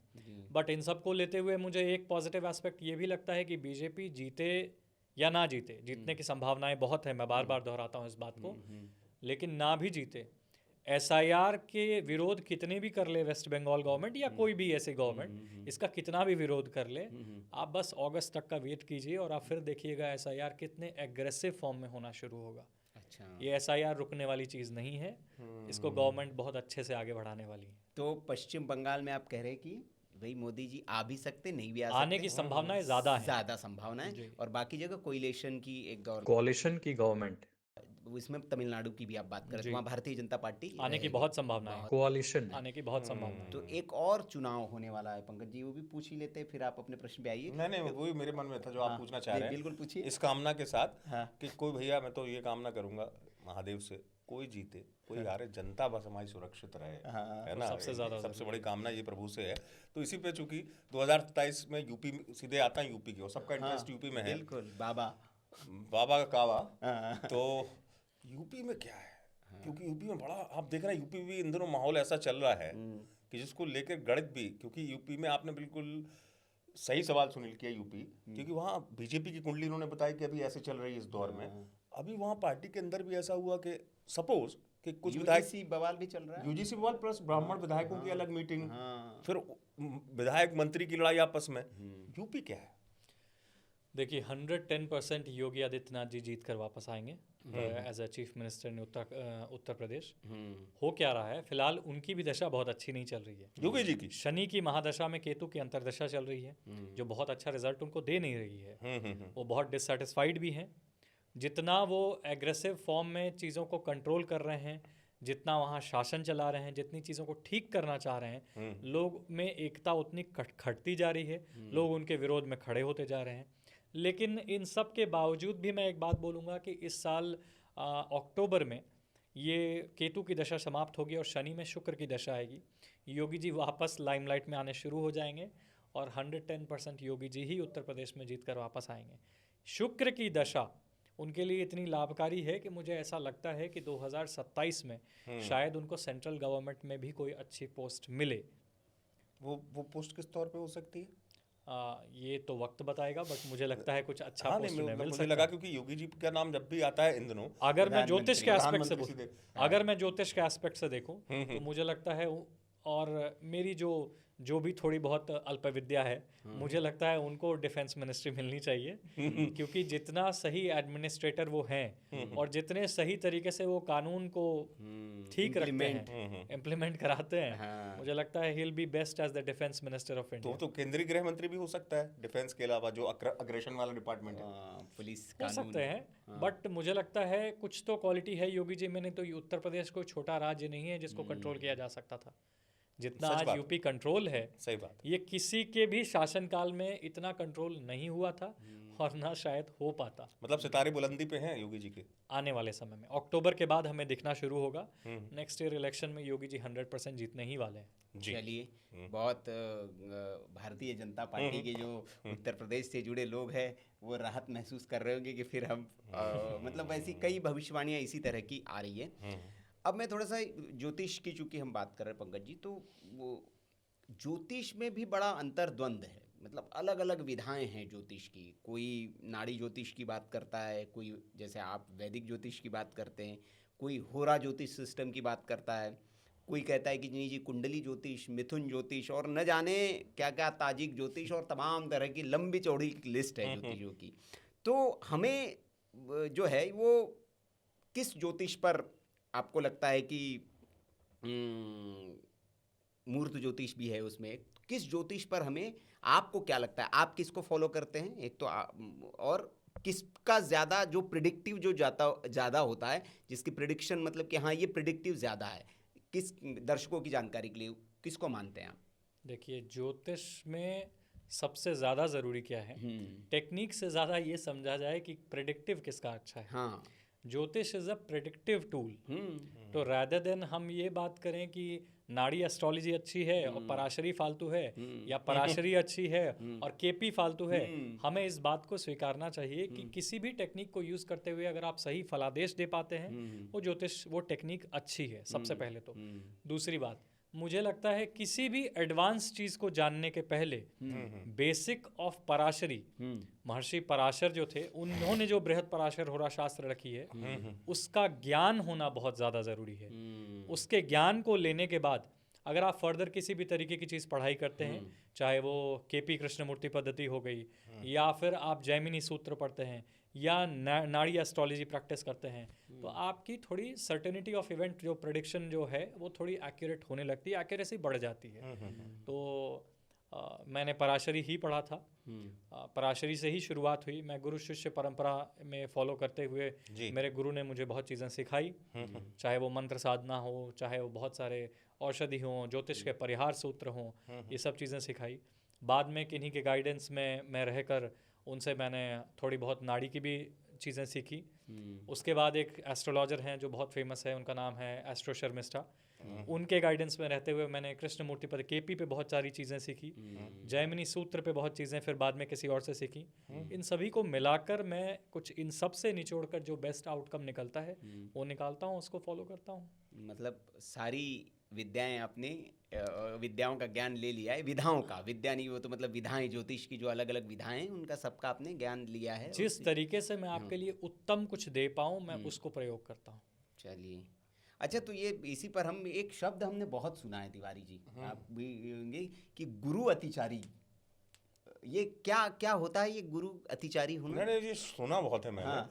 अतिचारी का मतलब क्या है और अतिचारी सुनते ही डर क्यों लगता है? अतिचारी का मतलब है यूजुअल मोशन को छोड़ देना और थोड़ा एक्सेलरेटेड मोशन में चलना। जो जुपिटर का एक यूजुअल मोशन है पर डे की मैं बात करूं तो कुछ 3-4 मिनट है, जब वो 5, 7, 8 मिनट हो जाए, मतलब डबल से भी ज़्यादा हो जाए पर डे की स्पीड, तो दैट मीन्स कि जुपिटर अतिचारी मोशन में है। अब बृहस्पति को ज्योतिष शास्त्र में जीव कारक कहते हैं जी। जीव कारक ग्रह जो सबसे ज़्यादा सात्विक है, जो देवगुरु हैं, जो धार्मिक हैं, जब वैसे ग्रह अगर अतिचारी हो जाएं, तो सपोज कीजिए कि यहाँ पृथ्वी है और सारे ग्रह आसपास घूम रहे हैं, बट एक बृहस्पति है जो हर तरह की चीज़ों को ओवरलुक करते जा रहा है, हर चीज़ों को ओवरलुक करते जा रहा है, वो देख ही नहीं पा रहे हैं कि पृथ्वी पर हो क्या रहा है। तो हाहाकारम जगत सर्वम, तो फिर तो हाहाकार मचना है, जीव को नुकसान पहुँचना है, जीव को किसी न किसी तरीके की समस्या आनी है। और ये अतिचारी फैक्टर ऐसा नहीं है कि बृहस्पति ये कोई पहली बार हुई है, आज लोगों ने सोशल मीडिया में इसको फैलाना शुरू कर दिया है। रियलिटी क्या है, हर 84 साल में बृहस्पति कम से कम 9 साल की एक टाइमलाइन होती है, हर साल 9 साल तक एक साइकिल रहती है, हर साल कुछ महीनों के लिए 5, 6, 7 महीने के लिए बृहस्पति अतिचारी एक्सेलरेटेड मोशन में आ जाते हैं और यहीं हाहाकार मचती है, यहीं सारी तरीके की विपदा आती है। जीव कारक, क्योंकि जीव को हम सब जीव हैं, तो जीव के लिए समस्या बढ़ जाती है। ये सारी चीज़ें इसी तरीके से चलती हैं। आपने चूंकि हाहाकार का जिक्र किया, इन दोनों बड़े जोशीय तौर पर, हाहाकार तो नहीं कहूंगा, वो डर भी लगता है सुन के, चेतावनी है कि वर्ल्ड वार होके रहेगा। नहीं, मैं उसी से वो कनेक्ट किया, ये गुरु अतिचारी वाला मामला है इसी से ही, क्योंकि हर जगह हम देख रहे हैं, हर कोई ऐसा देश नहीं है, हर देश में जो है वो कोई ना कोई कॉन्फ्लिक्ट चल रहा है और मतलब अस्थिरता है, युद्ध के संकेत। वो कह रहे कि अमेरिका ने तान लिए है चाइना पर, तनातनी है कुल मिला के। हाँ, तनातनी। तो ये क्या, ये उसी का है, उसी की वजह से वर्ल्ड वॉर जैसे जो सिम्टम्स जो आ रहे हैं? इसके 3-4 फैक्टर्स हैं जी। सबसे पहले तो एक चीज़ और मैं ऐड करना चाहूँगा कि बृहस्पति ये 9 साइकिल के अलावा भी बीच बीच में कभी अतिचारी होते हैं। कोविड के टाइम पे हुए थे, मैसिव डिस्ट्रक्शन हुआ था ह्यूमन लाइफ को, हम लोगों ने देखा है इस चीज़ को। इसके अलावा बृहस्पति नीच के भी हो गए थे जब ये सेकेंड वेव और ये सब चीज़ें आई थी, तो कितना विनाश हुआ था पृथ्वी पर, ये हम लोगों ने देखा है। तो ऐसे बीच बीच में जुपिटर अतिचारी होते हैं, बट 84 साल के बाद ये 9 साल का एक साइकिल बंधा हुआ है बृहस्पति का। अच्छा, अब सबसे हैरानी वाली बात है कि जो मैं कुछ चीज़ें आगे के लिए बताता हूँ जी। ये अतिचारी जो बृहस्पति हैं ये अभी थोड़े समय तक चलेंगे, 2032 में समाप्त हो जाएंगे, वापस 2035 से बृहस्पति अतिचारी हो जाएंगे, जो ऐसा शायद पिछले 100, 200, 500 या 1000 सालों में शायद ज्योतिष के नहीं देखा गया है। लेकिन वो अतिचारी बृहस्पति भी शायद भारत के लिए इतना खतरनाक नहीं होगा जो अब हो रहा है, इसलिए क्योंकि भारत के लिए ज़्यादा डिस्ट्रक्टिव इसलिए है क्योंकि मंगल की दशा चल रही है, 12th हाउस भी एक्टिव है। मंगल की दशा में ये बृहस्पति का अतिचारी हो जाना ये भारत को ज़्यादा ही लॉस दे रहा है, ये हमारे लिए थोड़ा ज़्यादा ही नेगेटिव चल रहा है। अच्छा। ये सबसे पहली बात। अब कहते हैं हम विश्व स्तर पे बात, विश्व स्तर पे 4 पॉइंट को समझना बहुत ज़्यादा ज़रूरी है। एक तो बृहस्पति का अतिचारी हो जाना, दूसरा शनि हर बार जब अपनी पूरी राशियों की परिक्रमा करके 30 साल में वापस मेष की तरफ प्रवेश करते हैं, एक नया एक रीसेट रीशफल का एक टाइमलाइन होता है। तो बहुत पृथ्वी पर बदलाव देखने को मिलता है, बहुत कुछ चीज़ें पलटती हैं, बदलती हैं, बहुत शफल होता है, एक कार्मिक पैटर्न है जो देखा गया है। इसका एक बहुत बड़ा योगदान है कि बृहस्पति अतिचारी हो रहे हैं और वापस से ये सब चीज़ें चल रही हैं कि शनि अपने राशि में जा रहे हैं। इसके अलावा एक चीज़ और है, शनि का रोहिणी नक्षत्र में जाना, तब जब बृहस्पति अतिचारी होंगे। रोहिणी नक्षत्र में जब जब शनि जाते हैं तब तब कुछ बड़ा ही बड़ी पीड़ा हुई है, जैसे कि वेपन से जो चोट लगना, ऐसी दुर्घटना होनी, ये सब बहुत ज़्यादा बढ़ी है। महाभारत के युद्ध में शनि रोहिणी नक्षत्र में थे। अब ऐसे तो शनि रोहिणी नक्षत्र में बहुत बार आए होंगे, हर बार कहीं ना कहीं विपदा आई है। इस बार वर्ल्ड वॉर के पॉसिबिलिटी ज़्यादा इसलिए बढ़ गए हैं क्योंकि शनि की जो ये वापस परिक्रमा 30 साल की कंप्लीट करके रोहिणी नक्षत्र में प्रवेश कर जाना, वो भी हो रही है। बृहस्पति भी अतिचारी हो गए हैं, ये भी एक सबसे बड़ा फैक्टर है। ये सारी चीज़ें एक साथ जो शुरू हुई हैं, अब हमें इसके पॉसिबिलिटी ज़्यादा लगते हैं कि कुछ वर्ल्ड वॉर होगी। ऑल्दो वर्ल्ड वॉर की जो ये टाइमलाइन है, ये 2029-30 इस जैसे ही शनि वृषभ राशि में प्रवेश करेंगे, ये सब चीज़ें धीरे धीरे शुरू होने लगेंगी और 2032 के आसपास में कुछ बड़ा ही हमें एक वर्ल्ड वॉर जैसे सिनेरियो देखने की मिलेगी। इन सब में एक और फैक्टर है जो लास्ट और सबसे इम्पॉर्टेंट है, जो बहुत सालों पर आ रहा है। हर साल लगभग 4 ग्रहण तो होते ही हैं। उस साल मुझे लगता है 2032 में 5 ग्रहण एक साथ लगने वाले हैं, जो बहुत रेयर है। तो 32 एक ऐसा टाइमलाइन है जहां कुछ बड़ा ही धमाका होगा। अलग अलग छोटे छोटे देश किसी बड़े कंट्री के साथ मर्ज करके युद्ध करने में उतर जाएंगे। किसी बड़े लेवल पे हम लोग युद्ध देख सकते हैं। वर्ल्ड वॉर 3 ना भी हुआ तो वैसे ही कुछ सिनेरियो देखने को मिलेगी 32 में जी, 2032 में। लेकिन उन्होंने ये भी संकेत दिया ना कि 2029 से उसके संकेत दिखने लगेंगे। वो दिखने लगेंगे। हाँ, वो दिख भी रहे हैं अभी, क्योंकि जिस तरह से धीरे-धीरे अलग चीज़ें अलग बढ़ती ही कंट्रीज जाएंगी। में जो मनभेद निकल कर सामने आ रहे हैं, और वो दिख रहे हैं कि अमेरिका, चाइना, इजराइल, और आपको जिस कंट्री का आप नाम लेंगे, अमेरिका और कॉन्फ्लिक्ट है। अमेरिका और चाइना की अगर बात करूँ तो मुझे लगता है जब अगली बृहस्पति जब अतिचारी होंगे 2035 से 35 के आसपास में, अमेरिका और चाइना का इकोनॉमिक स्लो डाउन होना और उनका पतन होना, पतन का मतलब विनाश नहीं है, पतन का मतलब स्लो डाउन होना, वहाँ से गारंटीड है। और भारत फिर वही- और उठेगा क्योंकि राहु की महादशा भारत की शुरू होगी। राहु बहुत धार्मिक या सात्विक ग्रह तो नहीं है, इसीलिए हम लोग ज़रूरत से ज़्यादा मॉडर्न भी बनने की कोशिश करेंगे, बट साथ ही साथ धार्मिक बूम भी आएगा। जो एक चीज़ शनि के धनु राशि में प्रवेश करने के बाद शुरू हुई 2018 के बाद से, जिस तरीके से हम लोग धर्म के प्रति और ज़्यादा डीपली डाइव कर रहे हाँ हैं, सही बात। अब वो वहाँ जाके थोड़ी और बढ़नी शुरू हो जाएगी। टेक्नोलॉजिकल बूम भी आएगी, साथ ही साथ हम अपने धर्म को, अपने देश को बहुत एक अच्छे मुकाम पे देख सकते हैं। इसके बहुत पॉसिबिलिटीज आफ्टर 2032 आफ्टर 2035 जब राहु की महादशा आएगी। राहु की जब राहु की महादशा 2032 से शुरू हो जाएगी, हाँ। बट 2035 से बृहस्पति अतिचारी होंगे। बाकी बड़े बड़े कंट्रीज वहां से इकोनॉमिक स्लो डाउन देखने लगेंगे और इंडिया बढ़नी शुरू हो जाएगी। जो वही प्रधानमंत्री नरेंद्र मोदी जी का मिशन 2047, अच्छा। तो वो वही विश्व गुरु की ओर हम जो बढ़ने शुरू हो ज्योतिषीय संकेत जो बता रहे हैं। अब चूंकि धर्म की बात की आपने, कर्म की बात की, तो ज्योतिष में इसमें आते हैं कि जैसे कई ज्योतिषी जो होते हैं, एस्ट्रोलॉजर्स जो है, वो रेमेडीज देते हैं, उपाय देते हैं। कुछ धार्मिक उपाय होते हैं, कुछ पूजा अनुष्ठान होते हैं, मंत्र होते हैं कि भैया ये आप कर लीजिए, तो आपके ऊपर कुछ अगर ग्रह ठीक नहीं है, तो ग्रह दोष है कुछ, तो वो ठीक हो जाएंगे। उपाय आप देते हैं, और देते हैं तो क्या उपाय काम करते हैं? कई लोग कहते हैं कि यार उपाय तो दे दिया लेकिन काम नहीं कर रहे हैं, तो ये क्या है? आप उपाय पर ट्रस्ट करते हैं? देखिए, इसमें दो चीज़ें समझने वाली बात है। ज्योतिष की उपाय परिहार जो है ये शास्त्रों में है, ये कोई हमारी बनाई हुई चीज़ नहीं है, तो ये बिल्कुल काम करती है। लेकिन किसी को ज्योतिष परिहार, ज्योतिष के किसी तरह के उपाय बताने से पहले उसकी कुंडली को समझना बहुत ज़रूरी है। राशियाँ 3 प्रकार की होती हैं, जो चर राशि, स्थिर राशि और द्वि स्वभाव राशि। उन राशियों के आधार पर और मैक्सिमम ग्रह के प्लेसमेंट्स को देखते हुए हम सबसे पहले ये समझते हैं कि क्या इस इंसान के लाइफ में बदलाव लाना संभव है या नहीं। क्योंकि अगर बहुत ज़्यादा दृढ़ता है हॉरोस्कोप में, दृढ़ कर्म अदृढ़ कर्म सबकी परिभाषा अलग है ना, अगर बहुत ज़रूरत से ज़्यादा दृढ़ता है तो शायद आपको उपासना करते करते 10 साल लगेंगे, तब आपको कोई परिणाम देखने को मिलेगा। And generally we are in a rat race. लोगों को कल अगर हनुमान जी की पूजा करनी है तो आज ऑडी उनके दरवाजे पे आ जानी तुरंत चाहिए जी। यही एक फैक्टर है। तो अब क्या है, हम सबसे पहले हॉरोस्कोप को देखते हैं, मनुष्य के कर्मों को समझते हैं। अगर उनकी प्लानिटरी पोजीशंस ये दिखाती है कि इसके लिए कोई परिहार सूत्र बहुत अच्छा और बहुत जल्दी काम करेगा, तब हम उसे ये सब चीज़ें सजेस्ट करते हैं कि आप ये रेमेडी कीजिए, वो रेमेडी कीजिए। और रेमेडी हमेशा काम करते हैं डिपेंडिंग ऑन 3-4 फैक्टर्स। उसमें सबसे बड़ी फैक्टर ये है आपकी आस्था। आपकी आस्था होनी चाहिए। मेरी रेमेडी ज़्यादातर स्पिरिचुअल होती है।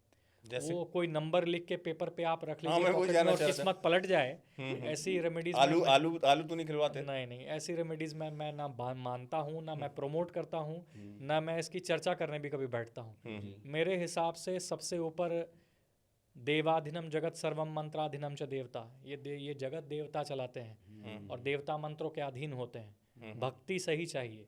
आप में अगर भक्ति है तो आप ज्योतिष के परिहार को फॉलो कीजिए, आपके लिए वो बिल्कुल काम करेगा। इसके बाद आती है रत्न। जेमस्टोन बिल्कुल काम करते हैं। Lunatic is a word which came from lunar, ये हमें समझना चाहिए।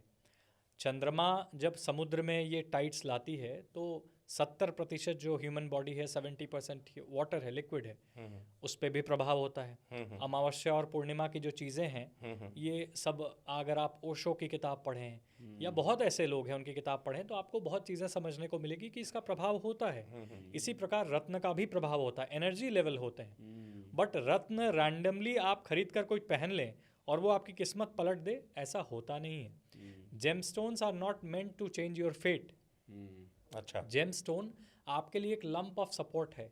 सपोज कोई एनर्जी आपके पास बहुत लैक करती है, आपने उस रत्न को पहना और प्राण प्रतिष्ठा मतलब प्रॉपरली कॉन्सिक्रेट करके उस देवता का आवाहन, उसकी स्थापना सब कुछ करके आपने उसको जब धारण किया है, तब वो ग्रह आपके लिए कुछ हद तक रिलीफ देते हैं, अनुकूल हो जाते हैं और आपको उसका प्रभाव कुछ सात्विक देखने को मिलता है। तो आपकी किस्मत नहीं पलटती है, आपको लड़ने की क्षमता मिल जाती है उस बुरे परिस्थिति में, उस शील्ड, प्रोटेक्टिव शील्ड बन जाती है, ये कह सकते हैं। यही कारण है ज्योतिष के परिहार को फॉलो करना चाहिए। चलिए, तो आप उपाय की बात, मैं एक तिवारी जी प्रश्न ले लूँ, फिर आप प्रश्न लीजिएगा। जैसे उपाय की आपने बात की, तो उपाय पर हम आएंगे। उसमें भारतीय परिवेश में अगर हम देखें, विवाह संस्कार जब होता है तो मैक्सिमम लोग जो है वो कुंडली ज़रूर मिलाते हैं कि भैया कुंडली में 36 गुण मिलने चाहिए तब विवाह जो है वो हो सकता है और विवाह फिर लंबा चलेगा, ये मान लिया जाता है। लेकिन हमने हाल के दिनों में देखा है कि इसके बाद भी भाई आप लोगों के पास आते हैं ज्योतिषियों के पास और कुंडली मिलान करवा लेते हैं, लेकिन विवाह विच्छेद जिसको हम तलाक कहे उसके प्रमाण बहुत बढ़ गए हैं। तो क्या कुंडली बराबर से नहीं मिल पा रही है या आप लोग बराबर सलाह नहीं दे पा रहे, क्या कारण हो रहा है ऐसा? क्योंकि अभी और उसी में थोड़ा सा मैं आगे जोड़ते हुए कि कई लोग, जैसे कल ही हमारी किसी से बात हो रही थी, एक हमारे पास यूएस से हैं हमारे जानकार, उनका फ़ोन आया, उन्होंने कहा कि यार आप इतने पॉडकास्ट करते हैं, तो वो उनका हो गया विवाह विच्छेद, हो गया होगा, तनाव में हो जाता है, तो उन्होंने कहा कि हम नहीं चाहते कि अब वो हो, हमें सेपरेशन नहीं चाहिए, हमें संयुक्त होना है। तो बोले किसी से हमारा संपर्क करवाइए और हमें संयुक्त करवाइए तो मैंने कहा कि चलिए वो तो बात, तो क्या ये भी संभव है कि सेपरेट कोई हो गया है, वो नहीं चाहता है, तो उसको संयुक्त किया जा सकता है? और ये पूरा मिलाते हुए इस पर एक ज़रा आपका बारीक देखिए, विश्लेषण। इसमें 2-3 चीज़ें हैं सबसे जी। पहले समझने के लिए। मैं अगर विवाह कुंडली मिलान की बात करूं, जी आजकल लोग कुंडली नहीं मिलाते हैं, लोग गुण मिलाते हैं। जी, वही 36। हाँ, जी, तो हाँ। 36 में 36 गुण मिल गए, 36 में 18 गुण भी मिल गए, हाँ। तो शादी हो जाएगी, पास हो गए। क्योंकि उससे क्या होता है, गुण मिलाने से थोड़ी बहुत आपकी मानसिकता मिल सकती है। मेरे घर के एटमॉस्फेयर में आप एडजस्ट कर पाइएगा, आपके घर के एटमॉस्फेयर में मैं एडजस्ट कर पाऊंगा, आपका ईगो और टेम्परामेंट कैसा है जिसके साथ मैं सर्वाइव कर पाऊंगा, मेरा ईगो और टेम्परामेंट कैसा है, क्या इसके साथ आप सर्वाइव कर, ये हर एक फैक्टर गुण मिलान से संभव नहीं है। इसलिए कुंडली मिलान देखी जाती है। तो सबसे पहले किसी भी इंडिविजुअल का हॉरोस्कोप खोलकर उसके हॉरोस्कोप में ग्रहों की दशा, क्या दशा चल रही है, क्या चाल है, क्या पोजीशन है, 7th हाउस की कंडीशन, 7th लॉर्ड कहाँ बैठे हुए हैं, इन सारी चीज़ों को एनालाइज की जाती है। इसके बाद हम किसी को ये सुझाव देते हैं कि आप गुण मिलाइए, पहले कुंडली तो मिलाइए, उसके बाद गुण मिलाइए। आजकल ये चीज़ें खत्म हो गई पहले हैं। गुण देखते हैं। वो ज़माना और था जब महिलाओं को ये बताया जाता था कि पढ़ाई लिखाई की ज़रूरत नहीं है, चुपचाप जाओ, अब तुम्हारा वही घर है, बाबुल की दुआओं लो और निकलते जाओ। बट ये आज का ज़माना वैसा नहीं है। आज बेटियों को पढ़ाया जाता है कि तुम ही घर के बेटे हो, तुम रिस्पॉन्सिबल बनो, तुम आगे बढ़ो, जो कि अच्छी चीज़ है। आपकी घर की लक्ष्मी अगर विद्यावान होना चाहती है, इसमें बुराई कुछ नहीं है। शायद उनको गृहस्थ का ज्ञान भी थोड़ा देना चाहिए, जो बहुत लोग देते भी हैं, ऐसा नहीं कि नहीं देते हैं। बट मुझे लगता है कि getting back to my topic, कि मैं हर किसी को एडवाइस करूंगा कि गुण मिलान करके शादी मत कीजिएगा कभी, नहीं तो ज़िंदगी शायद बहुत ट्रबलसम हो जाए। कुंडली मिलान करना सबसे ज़्यादा आवश्यक है। अब किसी का विच्छेद हो गया तो क्या उपाय, आप जैसे अगर वही भाई साहब हमारा पॉडकास्ट देख रहे हो, तो क्या आप रेमेडी देंगे या क्या आप बताएंगे कि वो विच्छेद अगर हो गया तो वो संयुक्त हो जाए? इसमें 2 बातें हैं। जी। सबसे पहले दोनों की हॉरोस्कोप देख के ये समझना ज़रूरी है कि क्या कोई पर्टिकुलर ऐसी दशा आई है कि दोनों लोग अलग हुए हैं, दोनों में विवाद बढ़ा है, वो दशा खत्म हो जाएगी तो ऑटोमेटिकली चीज़ें रिजॉल्व हो जाएगी। देन उन्हें कंसल्टेशन दे के उन्हें गाइड किया जा सकता है कि भाई आप लोग वापस इस पर्टिकुलर टाइमलाइन में एफर्ट दीजिए और मिलने का प्रयास कीजिए। और अगर ये समझा जाए कि दोनों की कुंडली मिलती ही नहीं है, तो देखिए शास्त्र में ऐसी कोई पद्धति है नहीं कि आप उनको मिला सकते हैं। तंत्र में ऐसी पद्धति है, वशीकरण है और भी बहुत सारी चीज़ें हैं। लेकिन देखिए बोलना बहुत आसान है, आजकल भरे बैठे हैं एस्ट्रोलॉजर जो वशीकरण करने में एक्सपर्ट हैं, वशीकरण का वो नहीं पता है उनको। बोलने में क्या जाता है, कहीं भी जाके आप कुछ बोल दीजिए कि मैं तो ब्रह्मज्ञानी हूँ, मेरा चौथा नेत्र और तीसरा नेत्र सब खुला हुआ है, मैं ये भी देख लेता हूँ, मैं वो भी देख लेता हूँ। लेकिन वास्तविकता क्या है कि आप केवल खुद को मूर्ख बना रहे हैं। वशीकरण कोई हलवा नहीं है। वशीकरण करने और करवाने के लिए भी खुद में क्षमता चाहिए। क्या आप ब्रह्मचर्य का पालन कर रहे हैं, क्या आप सात्विक हैं? अगर इतने महान और इतने बड़े सात्विक हैं तो आप सोशल मीडिया पे क्यों आ रहे हैं? आपको तो कहीं जाना चाहिए, कहीं मंदिर में तपस्या करनी चाहिए। ये माया जगत में क्यों फंस गए हो कि आपको यहाँ बैठने की ज़रूरत पड़ जा रही है? यहाँ बैठ के अगर वशीकरण की बात कर रहे हो तो तुम केवल मूर्ख हो और दूसरों को मूर्ख बना रहे हो। तो ऐसी कोई परिहार, कुछ ऐसी कोई चीज़ नहीं है जो किसी की टूटी हुई शादी को बना दे और सुधार दे और उनके कुंडली में ना लिखी हो फिर भी मिला दे, ऐसी चीज़ें नहीं हैं। और आज के लिए तो मुझे लगता है ये संभव ही नहीं है। ठीक, हम हाँ, ज्योतिष वही के वो बहुत लोग हैं 2 मिनट में खिंची चली आएगी अब वशीकरण। वो मेरी भी समझ में नहीं आता, सच बताऊं अगर तो मैं समझ में क्या क्या क्या कौन सी चुंबकधारी लोग हैं जिनके पूरा शरीर में चुंबक है, 2 मिनट में खिंची चली आएगी। ऐसा तो मैं तो बस समझ नहीं पाता हाँ, हूँ, ये क्योंकि महामूर्खता है। हम ज्योतिष की बात कर रहे हैं। जी। पंकज जी, आपका नाम देश में बड़ा विशिष्ट है, कई लोग तारीफ करते हैं, आप फेमस भी हैं। तो मेरा एक सवाल था युवाओं को लेकर, खासतौर से हमारे बड़ी संख्या में युवा दर्शक हैं। इन दिनों एक बड़ी समस्या है जॉब में अस्थिरता, अपने कार्य क्षेत्र में असफलता। अस्थिरता और असफलता का संबंध है, क्योंकि आप असफल हो जाते हो अस्थिर होने से। अगर आप स्थिर रहोगे तो जाहिर सी बात है आप प्रोग्रेस करोगे। ये क्यों होता है और इसका उपाय आपके लिए, ताकि हमारे जो युवा दर्शक ज़्यादा इसमें, क्योंकि उनका जॉब चेंज या जॉब चले जाना ये ज़्यादा होता हाँ, रेमेडी इसकी। इसमें 3 बातें मैं बोलूँगा। जी। सबसे पहली चीज़ है कि आज के जो युग चल रही है, जिस तरीके से एआई मार्केट को डोमिनेट कर रही है और टेक्निकल जॉब्स जा रहे हैं, मुझे लगता है लोगों को अपने स्किल्स को इम्प्रूव करने के लिए काम करना चाहिए। है। जी। आप अगर स्किलफुल हैं तो बेरोजगार कभी नहीं बैठेंगे, ये सबसे बड़ी चीज़ है। बिल्कुल। दूसरी बात क्या है जो हमें समझनी चाहिए कि अगर हम किसी सही ज्योतिष के पास जाएं, किसी ज्योतिष से ये पूछें क्या मेरे भाग्य में वो लिखा है जो मैं करना चाह रहा हूँ, क्योंकि मेरा इंटरेस्ट कुछ है बट मेरा स्किल्स कुछ और है। Interest can be a motivated thing. आपको मैंने बता दिया सर आप आईएएस ऑफिसर होके बहुत बढ़िया कर लीजिएगा, आपने 4 यूनिफॉर्म वालों को आसपास देख लिया तो आपको ये लग गया कि भाई मैं तो बन जाऊंगा आईएएस ऑफिसर। लेकिन आईएएस बनने के लिए क्या आपकी हॉरोस्कोप में कुछ प्लानिटरी पोजीशन है जो आपको उस डेजिग्नेटेड पोस्ट पे पहुंचाएंगे? नहीं पहुंचाएंगे तो क्या होगा? आप उसी फील्ड में स्ट्रगल कर रहे हैं, संघर्ष कर रहे हैं, किसी पोस्ट पे किसी तरीके से भगवती की कृपा हुई, आपने मेहनत दिखाई और आप पहुंच भी गए, तो भी आपके लिए संघर्ष इस ज़िंदगी में ख़त्म नहीं होगा।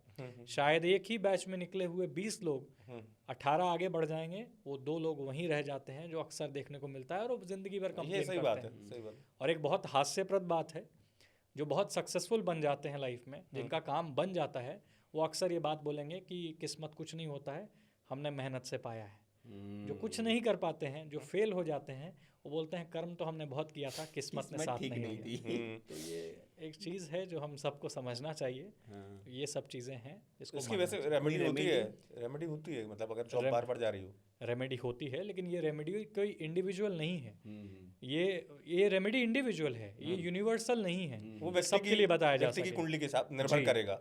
एक चीज़ मैं जनरली सबको बताता हूँ, करियर और रोजगार में सबसे ज़्यादा सहायक देवता हनुमान जी हैं।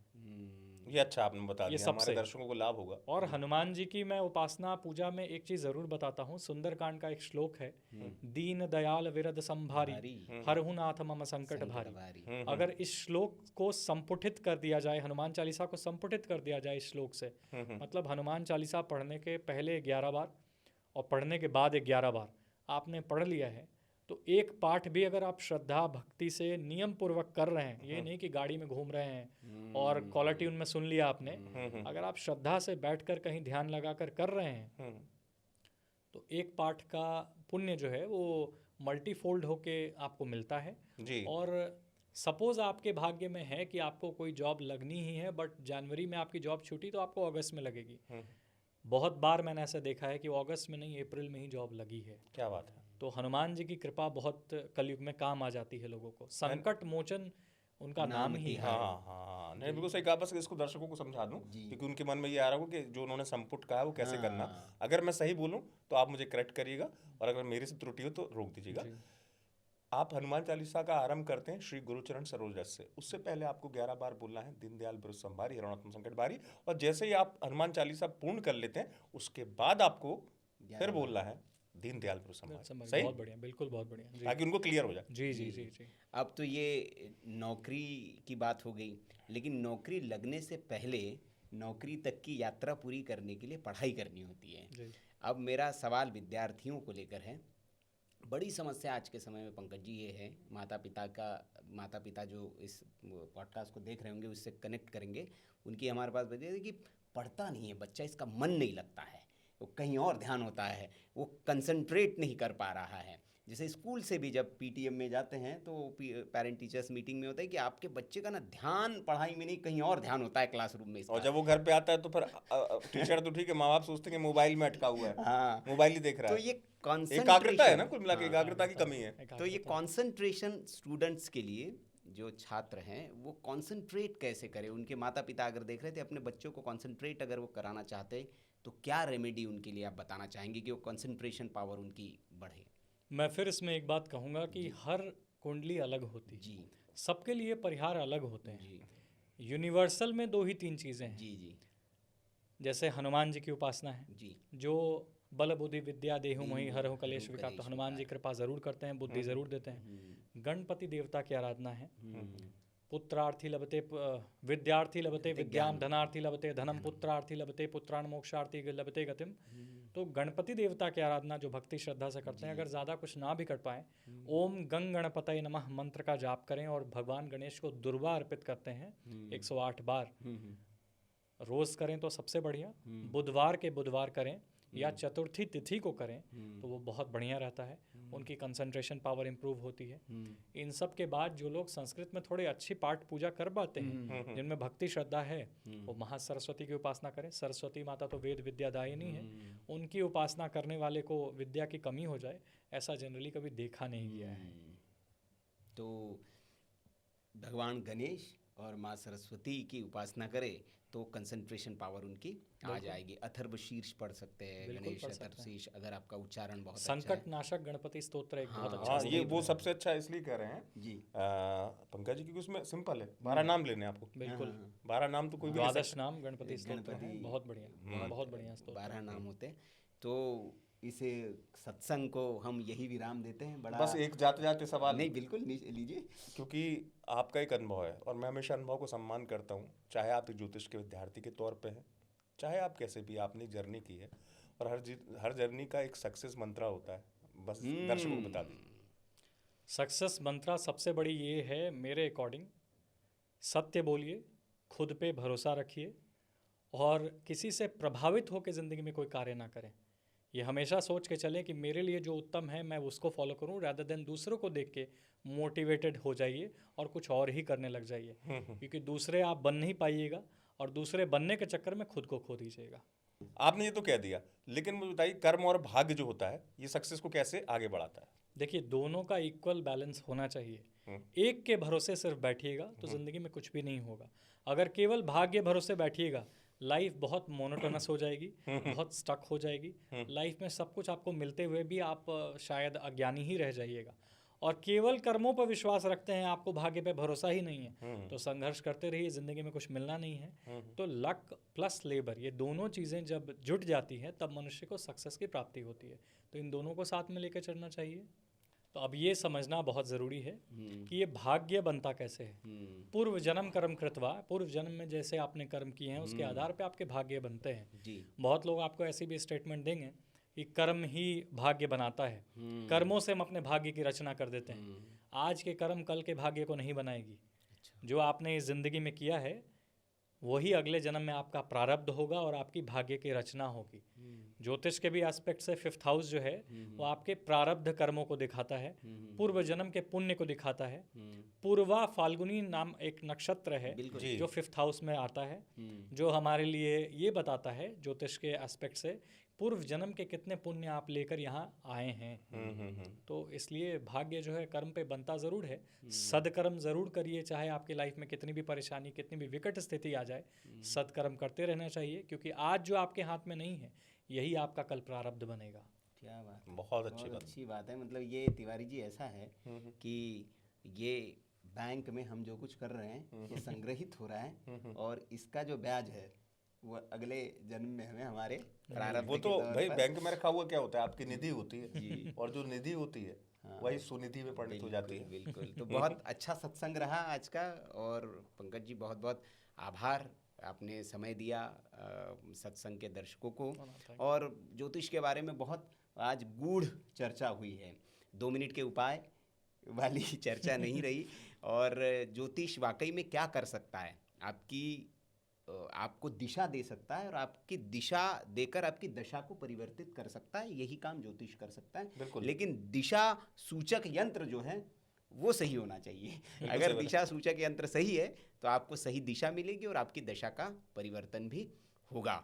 तो इस पॉडकास्ट पर आपकी जो भी राय हो कमेंट करके आप हमें ज़रूर बताएं।